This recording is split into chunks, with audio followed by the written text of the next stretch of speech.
Hi everyone. Welcome back to channel for sharing knowledge and insights for comprehensive self-development through amazing books. Today, I'm excited to present you with a video focusing on the core principles from a truly valuable book, AQ, Overcoming Adversity, Turning Difficulties into Opportunities by Dr. Paul G. Stoltz.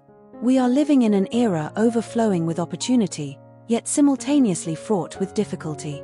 Constant change and relentless challenges define our times. Standing before an uncertain and unpredictable future, what is your level of resilience, your awareness, and your ability to cope with the inevitable challenges that come your way? Numerous studies have revealed that success is a blend of 20% intelligence quotient, IQ, and 80% emotional intelligence, EQ.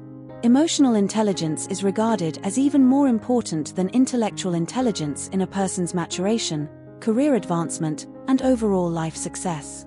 However, Dr. Stoltz reveals that in this modern age, something even surpasses emotional intelligence in importance: adversity quotient, AQ, the capacity to overcome hardship and adversity.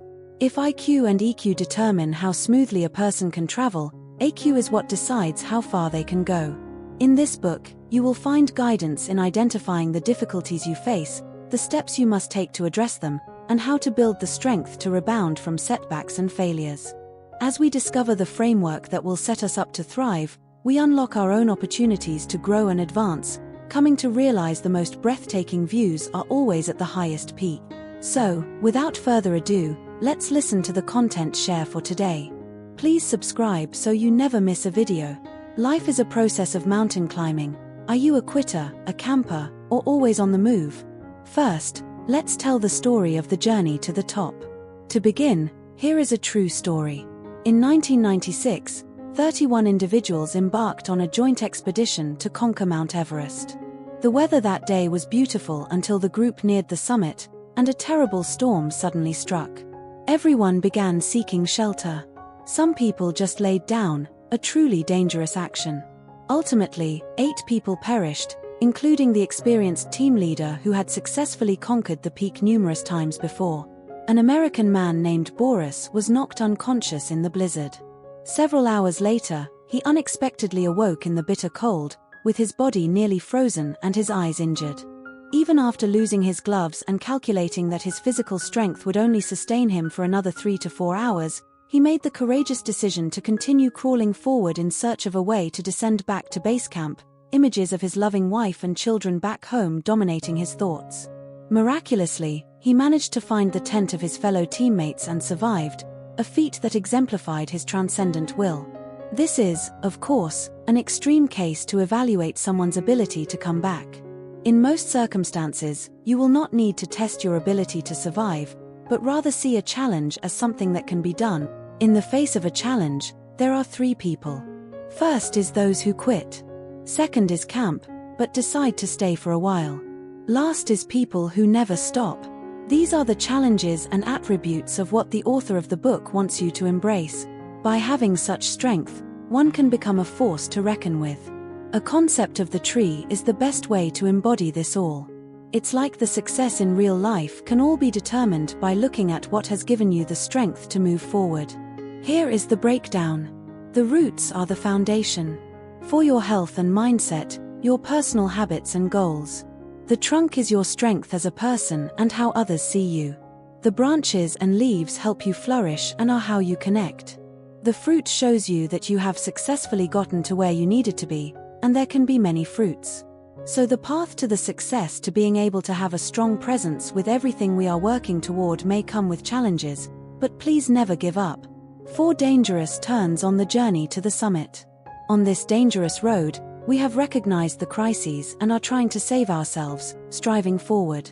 However, this journey has many turns. Next, you need to understand how you have chosen to walk so that you can realize why you always carry the pressure of not being able to persevere to the end to create a life of meaning like a real mountaineer. And the first turn is the climber turns into a rebuilder and gives up climbing. This is a turn that many people have chosen when climbing becomes more difficult, and people start to develop fear. They will stop for a comfortable area, set up camp, and create a safe place. They think that this stopping place is strong and stable enough to resist the changes of the times and can maintain stability forever, but in reality, it cannot be as desired.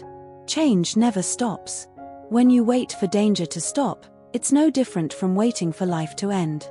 There is a saying that you will be reborn in calamity but will be killed by peace. A comfortable environment will weaken you, causing the human spirit, physical, thinking, and emotions to deteriorate, not only unable to climb high mountains but also lose the ability to resist storms. And a second turn is to depend on technology. When climbing becomes more difficult, people start to rely on technology instead of solving problems themselves, and they forget that our greatest source of strength always comes from our mission and belief in ourselves. When power belongs to technology, most people will start to not want to take responsibility and solve problems themselves anymore, from their feeling more helpless when facing difficulties and starting to doubt themselves. Next is the third turn, finding ways to stimulate the spirit temporarily. Hold on, continue, you will overcome and achieve victory. Words full of encouragement and motivation like this are like a cup of morning coffee, making you alert in spirit for a short time but cannot maintain for a long time.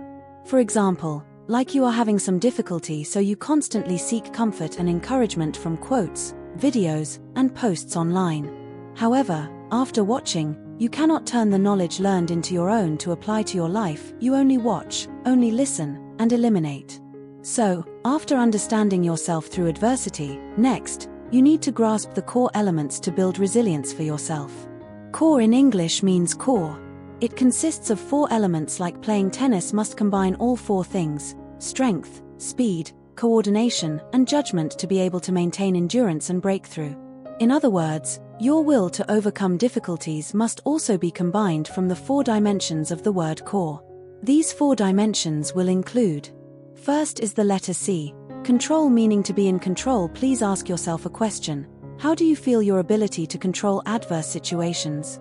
Please note the important keyword here is feel, because what determines your ability to control is your own feelings. In other words, you must have a belief that everything is possible. Although this is difficult, there will definitely be a way to solve it. The greater the belief, the higher the level of control. On the contrary, if you always think this is beyond my ability, I cannot do it, then from the beginning, you have lost your balance. And then to turn belief into action, you need to have the second factor, that is taking responsibility. Only when people feel that they must be responsible for all results will they act with a strong spirit, and from there can continuously learn from experience as well as develop. More simply put, I believe in myself, I dare to do and take responsibility for that action. Next is the third aspect that affects. People with low AQ are often very sensitive, so they will easily exaggerate difficult situations and let it have a big impact on all aspects of life. For example, just a simple comment from someone else can make them anxious all day, or being rejected in an interview can make them see the future is bleak.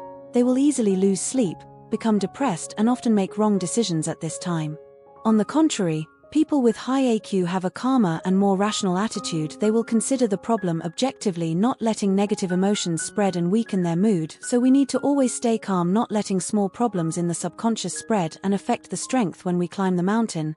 Said simply, that is, I believe I dare to do, dare to bear, and now I will be calm to let my mind be like a flat river, not affected by any external factors affecting my mood. And finally, to be able to overcome difficulties, you must have perseverance. Adversity can always knock you down repeatedly, but the important thing is how every time you fail you can still stand up and persevere to move on. That depends on whether you have the ability not to easily label yourself. People with acute pessimistic thinking think that crisis is permanent and at the same time attribute the cause of failure to unforeseen force majeure factors. On the contrary, people with high AQ will not easily label themselves. They are willing to think that failure is due to not trying hard enough, and next time will be able to improve the situation. Like that, you need to converge all 4 of these factors. Your ability to overcome difficulties can be formed.